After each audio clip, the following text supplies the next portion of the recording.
All right, the Detroit Lions get some great free agent news, and we'll get right into that. But first, want to start with this tweet from World of Isaac. If you haven't seen it already, most people have.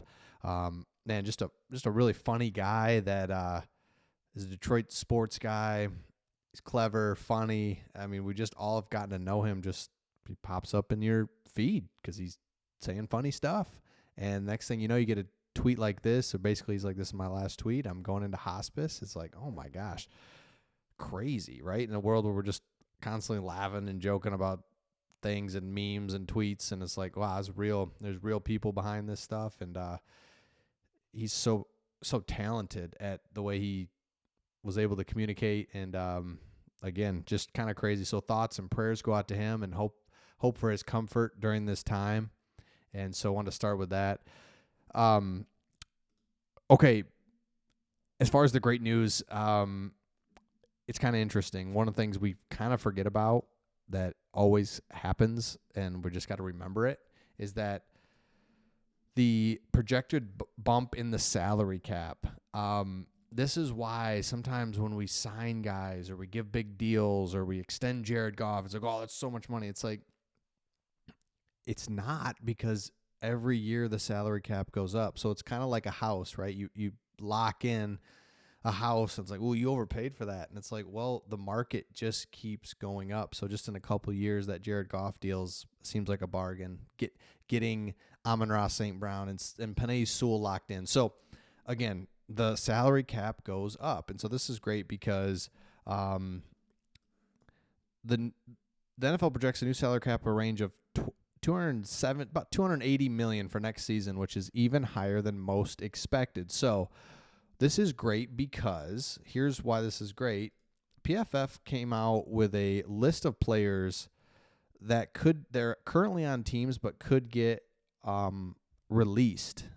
And this opens up this whole other category of players that the Lions could go after. And I think this is really interesting. So, because there are a lot of defensive linemen, and this is like, oh yeah, because we keep looking at, all right, these are the linemen available, or here's who you could trade for. And it's just like, Now again, these guys are older too. It's not like they're like D end in their primes available. Okay. It's just, but let's look at some of these names. You could tell me ones that you would like. So Sheldon Rankins, but like Von Miller, he's 36. So I get it. They're not going to lead us to the Super Bowl, but I think it would be like, all right, he's going to be available. Another one, Grady Jarrett, Atlanta Falcons. So kind of what we did last year with, what's his name? D tackle that we brought in. I can't think of his name. Not Aleem McNeil, the other guy. Older guy. Had quad surgeries. Jeez, can't think of his name. But that's kind of what you're doing. Hey, we just need 1 year out of you. Sam Hubbard, same thing. Cam Jordan, just need a year. Give us something. So I like these. I like all of those. Let me know your thoughts in the comments. So the salary cap goes up. There's a whole range of players that could be cut once the new year starts.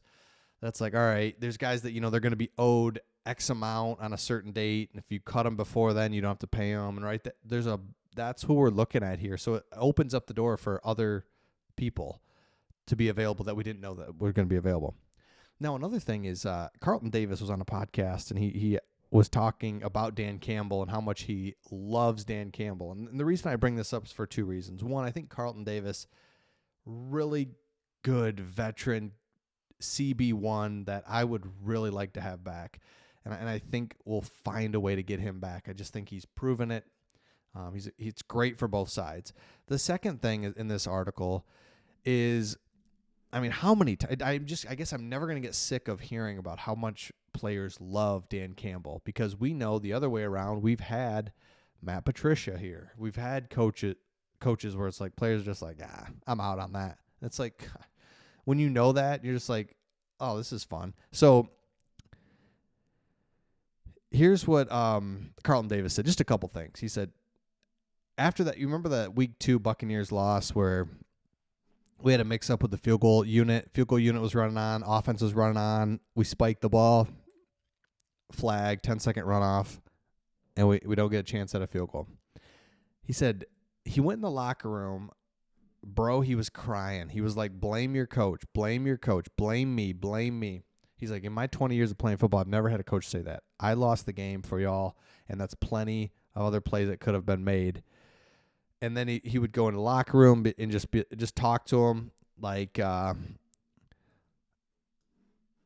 boy, you're more than just a cover corner. You're playing physical. He highlights guys doing things like Amon-Ra St. Brown. I love it.